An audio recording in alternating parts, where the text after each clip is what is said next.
So you're the detective, huh? Didn't think you'd actually show. Not that I blame you. This isn't exactly prime real estate for an investigation. Ash Pines Mall. Middle of nowhere. Nothing but cracked pavement, dead storefronts, and a flickering open late sign that hasn't been true for years. Still, I get it. Kids go missing, rumors start flying, and eventually someone higher up decides it's time to stop ignoring the place. Took long enough. Most people just scroll past the videos, laugh, and move on. But you didn't. Alright then. I wasn't sure about this. Talking to a cop, a detective, whatever, never sits right with me. But people are getting hurt, and it's tied to this place. I don't care what they call it online, a challenge, a game, some urban legend. It is real enough to me. And if someone's finally listening, maybe it's time I said something. I guess I should start at the beginning. My name is Sam, and I'm the night security guard here at Ash Pines. I've been working this job for almost 4 years now. The title makes it sound more official than it is. Really, I just walk laps through an empty building for 8 hours straight, make sure nobody breaks anything or dies in the stairwells. That's the job. I didn't grow up thinking this was where I'd end up. Used to be a forklift operator out near Weller Creek, back when the lumber yard was still open. Got laid off when they downsized, and after that it was just one short-term gig after another. Packing boxes, unloading trucks, hard work, but not the kind that really goes anywhere. Then one day, I saw an ad online. Night watchman needed. No experience required. That was it. No fancy company logo, just a number to call and an address that looked like it hadn't been updated since the early 2000s. Figured it was a scam or some kind of dead-end gig. But I didn't have better options. So I drove out and knocked on the side door like the ad said. Guy named Carl let me in. He ran security at the time. Older guy. Looked like he'd been doing this since the 80s. He barely looked at my resume. Just asked if I had a reliable ride and could stay awake past midnight. I said, sure. He gave me a ring of keys, pointed to the break room, and that was that. Anyway, I have been working the night shift here since April. Wasn't supposed to be permanent. Picked it up to help cover bills while prices kept going up. Groceries, gas, Everything seemed more expensive this year. My 2 kids were already reminding me that Christmas was coming, and I didn't want to be the dad who shrugged when they asked for bikes. So I took the hours. Nights pay a little bit more. Nobody else wanted them. And it made sense at the time. The mall's mostly dead now. Has been for years. Most of the good stores left around 2017, and the ones that stayed just never got the hint. Somehow there's still a Radio Shack down by the East Wing. Nobody knows how it's open. Even the guy who works there doesn't seem sure. The food court's half shut, and the Chinese place only makes food if you call ahead.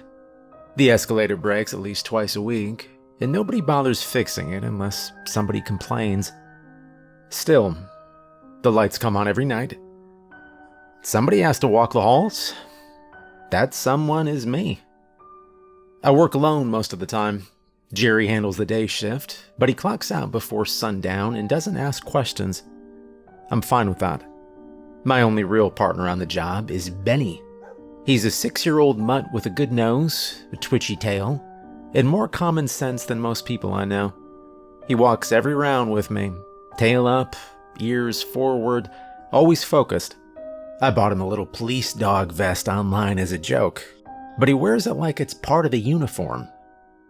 People see him and smile, but I've learned to pay attention when he stops smiling. He takes the job seriously, even when I don't. The first time I saw kids playing the mall game was back in July. It was summer break, and they were bored.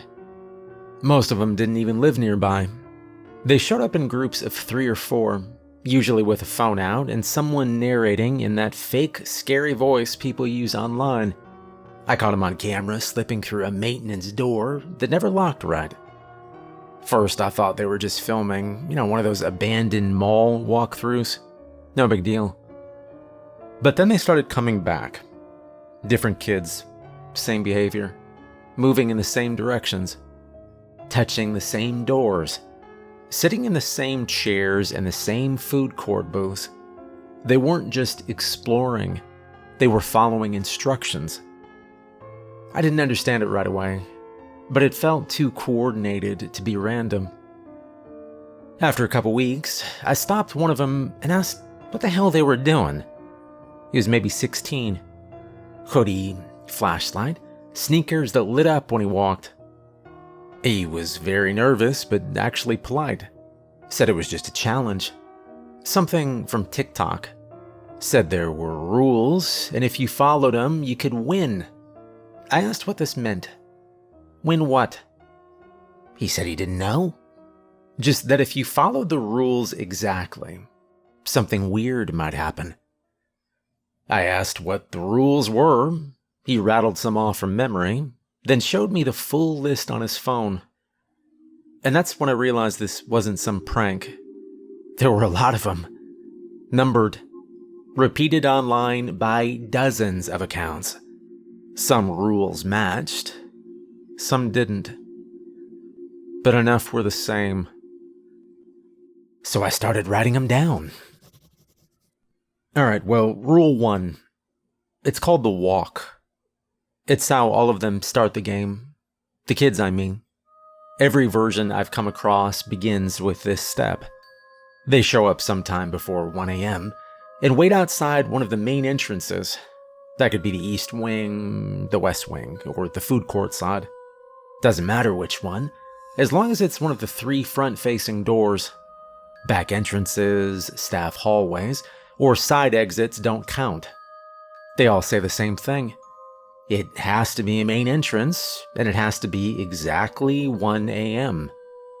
The time seems very important to them. I've heard them say that's when the mall switches over, though no one's ever been clear on what that means. Some of them just repeat it like a rule, like something they read online but didn't question. I've looked through the security system logs. Sometimes around that hour, cameras glitch, lights flicker, or systems reset without warning. Doesn't happen every night, but often enough that I started paying attention. According to the kids, the walk is a focus test. The goal is to walk from the entrance straight to the central fountain. No stopping, no detours, and no looking into the store windows. That last part is the main rule. You're allowed to blink, shift your eyes a little, but you're not supposed to turn your head or glance into any display window along the way. If you do, you're out. You fail the walk. They act like it's a game of discipline, something to prove they can follow instructions. A few treat it like a challenge they can post online. Some even rate each other on how well they stayed focused or how far they got before messing up. Most of it's just talk, but I've watched enough of them try it now to know that the rule isn't just about focus. There's a reason you're not supposed to look. The storefront displays, they're not the same at night. I've worked here long enough to notice which stores leave their lights on and what their windows usually look like. After 1 a.m., some of those displays change. Stores that are empty during the day sometimes have mannequins inside at night. Other displays show doors open that should be locked. Sometimes the lights are off, but there's still something standing behind the glass. The mannequins move. It's small movements. They're not jumping out or shifting fast, but they don't stay put. This one night, I walked past the window of an old women's clothing store. It was empty earlier that week. When I came through that hallway after 1 a.m., there were 4 mannequins lined up at the front of the display. By the time I passed again during my next round, one of them had turned to face the glass. And that kind of thing happens often. I've seen a kid stand in front of a display and just freeze there. He didn't say anything, didn't move, just stared into the glass for too long. When I got his attention and asked what he saw, he said the mannequin inside had stepped forward. I checked the camera footage afterward. The feed was frozen during that time. Nothing recorded. Another night, I pulled 2 kids away from a window near the old jewelry store. They were standing too close. One of them had their phone up, filming. I saw what was behind the glass. A mannequin pressed up with its hand flat against it, like it'd been mid-step when they stopped to look. That display hadn't had anything in it the day before. Sometimes Benny notices them before I do. He'll stop walking and go real quiet, not growling, not barking, just still, tail stiff, eyes locked on something I can't see from my angle. Usually it's one of those windows. I don't ask questions when he does that. I just move along and call him after me. He always follows, but he doesn't take his eyes off the display until we're out of that hallway. The kids don't take any of it serious. They talk about points and rounds and beating the walk like there's some kind of prize at the end. But the way I see it, the walk isn't testing them. It's watching to see who's paying attention. The second someone looks into the glass, they're not just breaking a rule. They're making contact with something inside. If you reach the fountain without looking into the windows, the game says you pass. You're allowed to move on to the next part. If you fail, you're supposed to leave the mall right away and try again another night. Most kids don't take it that seriously. They mess around, get bored, and head out. But I have seen a few who don't. One boy disappeared from the cameras after failing the walk. His friends said he wanted to keep going anyway. We found him in the west stairwell 2 hours later, just sitting on the floor. He wouldn't say anything. He didn't respond when the paramedics arrived. He didn't even blink until they carried him out. Another kid ended up 10 miles away, wandering barefoot into a gas station at dawn. He couldn't explain how he got there. He told the officer he had taken a wrong turn somewhere behind the fountain, and that part of the mall has no back exit. So that's rule 1. Walk from the entrance to the fountain at exactly 1 a.m. Don't stop, don't speak, and don't look into the windows. Rule 2. Rule 2 is called the Echo Challenge. This step comes right after the kids finish Rule 1. If they reach the central fountain without breaking the first rule, the game tells them to head to the south wing. That hallway is on the far side of the mall, past the old pet store and the closed vitamin shop. It leads toward the freight elevator and what used to be the main employee service hallway when the mall was fully staffed. Once the player reaches the middle of that hallway, they're supposed to clap 1 time. Just once. The kids treat it like a signal for the next level. Some of them say it wakes up the mall for the next step. Others say it triggers the next challenge. There's no real explanation. They just repeat what they hear online. The rule says that if the clap comes back with a clean echo, same timing, same tone, then they pass and can move to Rule 3. If the echo takes too long or comes back sounding different, then they're supposed to stop immediately and leave the mall before 1:10 a.m. That part gets ignored a lot. The problem is that the south wing reacts to sound at night. I don't know the reason, and I've never seen a person down there after hours, but I have heard things move around in that wing, like heavy items dragging on the floor. I hear it during rounds sometimes. It's not every night, but when it happens, it always lines up with the same time, between 1:04 a.m. and 1:12 a.m. Benny refuses to go near that hallway no matter what time it is. He'll walk with me anywhere else in this mall, but not there. The south wing, it's also older than the rest of the building. When the mall was first designed, that hallway was supposed to connect to a second expansion that never happened. Construction began in the early 2000s, but there was a fire during the build-out. Wasn't publicized much, but a few employees working overnight were killed. The official story blamed faulty wiring, and cleanup started right away. They kept building for a little while after that, but the project was shut down not long after, unofficially. A bigger issue is the backroom doors in that area. The mall has several service corridors that run behind the storefronts. Most of them are locked, but the ones in the south wing have been opening on their own. I found them cracked open on nights when I know I checked them earlier. And whenever this happens, it's always around the same time, right after a group of teens try to play the mall game. And this brings us to the case you asked about earlier. The kid they found in the water tank on the roof. Yeah, that was Caleb Meyer. 14 years old.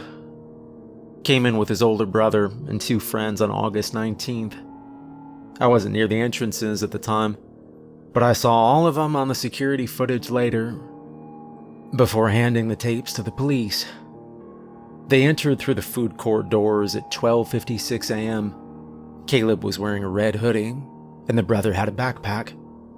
They stopped at the fountain like the game tells them to. It was around 1:03 a.m. when they got there. They talked for a bit, and then Caleb and his brother started walking toward the south wing. The other 2 stayed behind. That's not unusual. Sometimes kids split up when they want to film different parts of the challenge. The cameras recorded them entering the hallway at 1:06 a.m. At 1:08 a.m., the footage shows only the brother coming back. He turned around, walked a few steps backward, said something out of view, and then came back alone. He rejoined the others, and they all left the mall by 1:11 a.m. They didn't report Caleb missing until the next morning when he didn't come home. When officers questioned the brother, he said they both clapped just like the rules said. His echo came back right away, but Caleb's didn't. The brother described it as slow and uneven. He said it sounded like it bounced off a room that wasn't supposed to be there. He told Caleb they should head back, but Caleb said he wanted to check something real quick. He walked deeper into the hallway, and the brother left him there. 9 days later, maintenance workers noticed complaints from the shop owners about the tap water. When they checked the rooftop tank, they found Caleb inside, dead. The tank hatch was closed. The maintenance staff had to cut the lock to open it.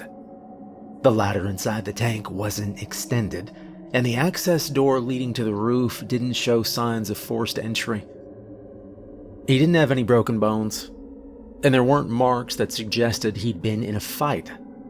But there was an open wound on his abdomen that the coroner couldn't explain, and his liver was missing. His clothes were folded beside the tank, as if he'd taken his time arranging them. His shoes and socks were placed neatly next to the pile, lined up instead of kicked off. They didn't find his phone or his wallet. All I can tell you is that the hallway he walked into has a backroom door that connects to the service corridors. That door was found open that same night. I saw it myself. I used my own key to lock it again. I think Caleb made the mistake of hearing the wrong echo and staying anyway. Whatever answered him wasn't supposed to. And that's all I know about Rule 2 in that particular case, Detective. But there's 2 more rules that you should know about. Rule 3 is called Ride the Elevator. This is the step where things usually go wrong. If a kid makes it through the first two parts, the walk and the echo, then the next move is to go to the central elevator, not the service lift in the back, not the one near the food court. It has to be the main one in the middle of the mall, right next to the fountain. It's old, the panel inside scratched up. The lighting above it is dim, and sometimes the floor indicators don't light up at all. Still works though. Maintenance checks it once a month, and I've ridden it hundreds of times. Normally, it takes you to 3 places: the ground floor, the second floor, and the underground parking garage. That underground level is labeled C1 for Car Park 1. That's the only underground level the mall was supposed to have, at least officially. According to the kids who play the mall game, that elevator behaves very differently after 1 a.m. But only if you followed the first 2 steps exactly. If you mess one of them up, it just works like normal. But if you do everything right, they say the elevator will flicker when you press C1. Sometimes the button flashes twice. Sometimes it lights up, then shuts off, then lights up again. They call that the signal, like a confirmation that the game is still going. The goal is to ride the elevator all the way down to the parking garage. They say the ride takes longer than it should. The distance from the main floor to C1 is only 1 level, maybe 10 or 15 seconds, but the kids report staying inside for up to a full minute. Some say it feels longer than that. A few have filmed themselves standing inside, waiting, just to prove how long it takes. The elevator has no music, just that mechanical hum.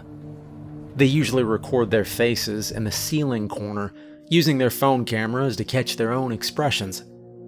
I've seen those videos. Most get deleted or flagged.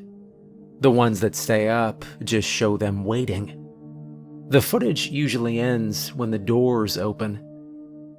They expect something scary, like a spooky parking garage. Some lights flickering, maybe something far away in the dark. That's what they come in hoping for. Something thrilling, something that gives them a good reaction clip.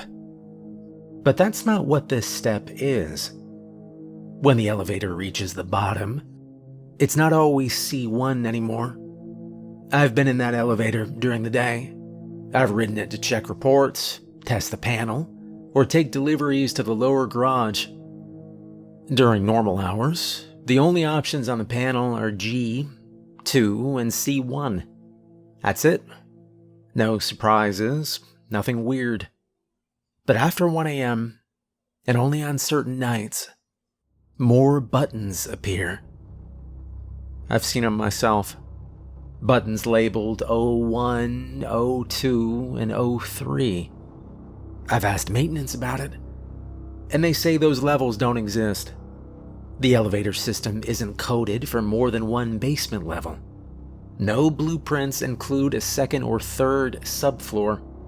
Nothing in the electrical room shows power routed that far down. But I have seen those buttons with my own eyes, and so have the kids. The stories vary depending on who you ask. Some say pressing 01 takes you to an old, forgotten part of the mall that was buried when they redid the foundation. Others say pressing 02 or 03 brings you to something worse. A few online say that's the part where you go to hell, but most just call it the next step in the challenge. I've never pressed those buttons. I won't, but I've talked to people who did. At least the ones who came back. A couple of teens I stopped one morning said they made it all the way to level 01. They said the elevator opened to a hallway with yellow wallpaper and water up to their ankles. They didn't go far in. One of them said it felt like something horrible was just around the corner. A feeling they couldn't explain, that eventually forced them to wade back to the still open elevator. I've heard the reports. The missing kids. I think Rule 3 is when most of them disappear or go missing. They step into that elevator, press a button, and the doors open to something they weren't ready for. After that, there's no camera footage. The elevator returns empty, sometimes after a delay. The button panel is back to normal when I check it. I have had to call more than one set of parents. I've looked through the footage. There's no struggle, no signs of panic, no alarms go off. They just ride the elevator down, the doors open, and that's it. They're gone. I don't know if it takes them to hell. I don't know if I believe in all that. But I do think it takes them somewhere they weren't supposed to go. Somewhere beneath a mall that isn't mapped, built, or maintained by anyone still working here. I think those extra floors are part of the same system the back rooms are connected to. The ones that open up when the south wing is active. Whatever's down there, it isn't empty. There's one more rule. Rule 4. I call it follow the dog, and it's the only rule that can actually save someone. Before I explain it, I need to be direct with you, because you're a detective, and you asked for the truth. There's something inside this mall. It lives in the back rooms, the service tunnels, sealed hallways, and unmapped basement levels that shouldn't exist. It's the reason the displays shift. It's the reason the south wing acts the way it does. It's the reason the elevator goes places it shouldn't. And it follows the kids. Not all the time. Not every night. But when they get too far into the game, when they ignore warnings, stay past the time limit, or press the wrong button, that thing finds them. It moves quietly, and it's patient. When it gets close, the air changes in a way people don't notice at first. You feel pressure, or maybe just the sense that something is standing too close. Kids think it's nerves. It's not. The autopsies never get released publicly, but I have seen the reports for 2 of the missing kids you mentioned earlier. Both had the same thing in common. Clean abdominal wounds and missing livers. No struggle marks. No trauma consistent with a fall or impact. Just that one detail. Do I think the monster eats kids? Not exactly. But it hunts them. And it eats certain body parts. Then it leaves the rest. That lines up with what I've seen in the hallways. Not directly. I've never seen that thing in full. I don't know what that thing really looks like. But Benny does. He's not trained for this, and I've never taught him anything special. But he's been with me long enough that he recognizes when that thing is nearby. He hears it before I do. He senses it when it slips between the unfinished walls or moves through the locked service corridors. Every single time that creature gets close to someone, close enough that the kid is about to do something stupid, like take a step into the wrong room, Benny is there first. He puts himself between them and whatever is behind them. Kids think he's part of the game. They see a dog show up in the middle of something spooky, and they assume he's a hint or a guide. They call out to him. They try to follow him deeper into the mall because they think they unlocked a secret stage. There's nothing special about it. Benny goes to them because the monster is very close. Last December, 3 boys snuck in through the service door behind the gym. They were loud, not scared at all. One of them was live streaming it, telling his chat he was about to do Rule 3. I watched them cut across the corridor from the camera feed. I started heading toward him, but Benny was faster. By the time I reached the south wing entrance, Benny was already standing in front of the boys, ears forward, not wagging or excited, just alert. He was looking past them down the hallway. The 3 kids thought it was funny. One bent down and tried to pet him. The kid behind him pulled out his phone and said, "Whoa, is this a bonus round?" I got there just in time to stop them from walking any further. When I turned to look where Benny was facing, I saw something shift in the shadows of the unfinished hallway behind the old vitamin shop. It pulled back the moment Benny growled. Whatever that thing is. I think it's scared of dogs. If he hadn't found him, those boys would have kept going. Another time, this was last spring, a girl was trying to record the elevator part of the game. We were on the elevator with her when she quickly pressed C1 and the door didn't open to the right floor. The hallway she stepped into wasn't part of the mall I knew. It had pipes on the ceiling and a long line of dark concrete rooms with no numbers. She thought it was the secret basement level, so she quickly stepped out with her phone held high. Benny sprinted past me the moment the elevator opened. He shoved himself between her and the hallway, barking hard enough to echo. She froze. And then the lights down that hallway, the ones I didn't know, started shutting off, one after another, each click louder than the last. Something was walking in the darkness, coming toward us. She backed into the elevator, and I slammed the door close button. We didn't talk for the rest of the ride. And that's why I tell people this rule plainly. No metaphors, no jokes.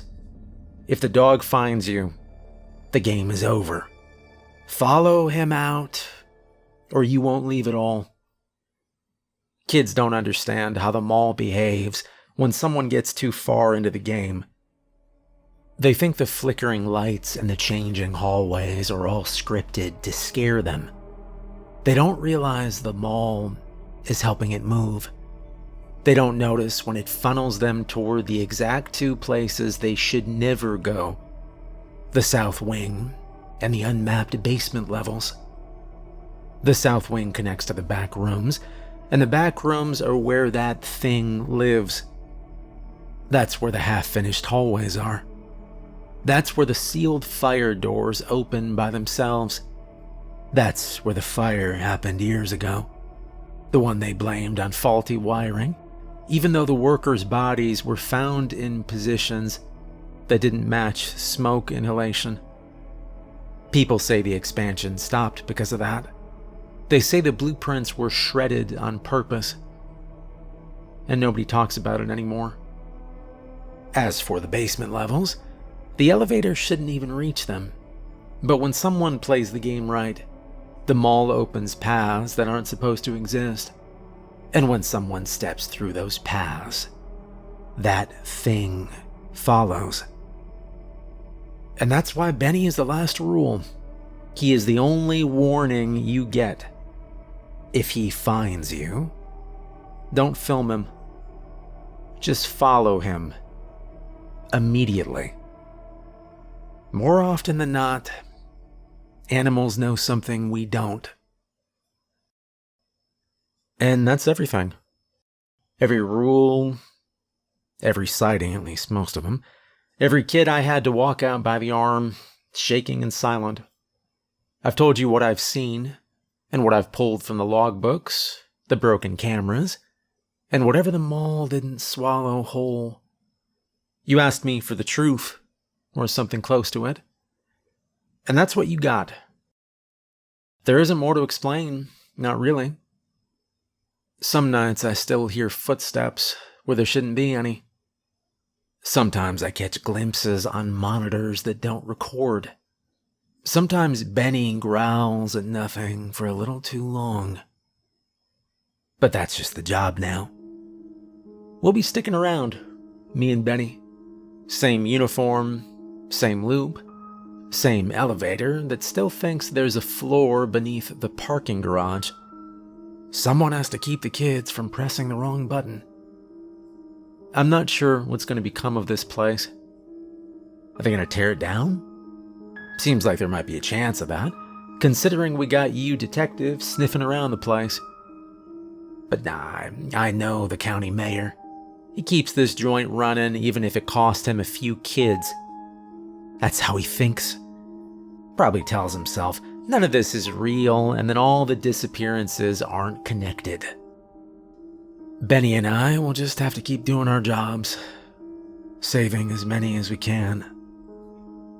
As for you, you've got a badge, you've got a folder full of missing persons reports, you've got enough to file something, push it up the chain, maybe even get a meeting scheduled, who knows.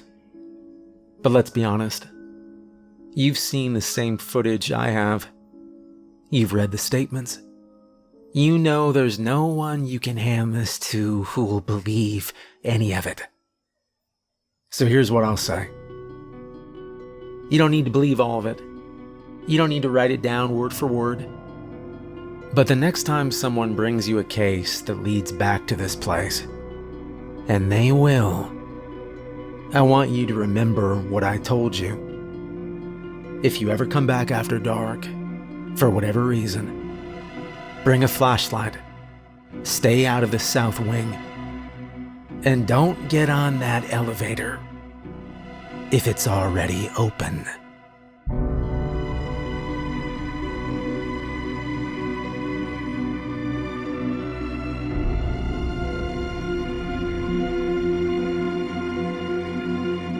Hey, huge thank you to all my patrons. If you'd like to support me on Patreon, there's a link in the description. I hope you enjoyed the story, and have a good night.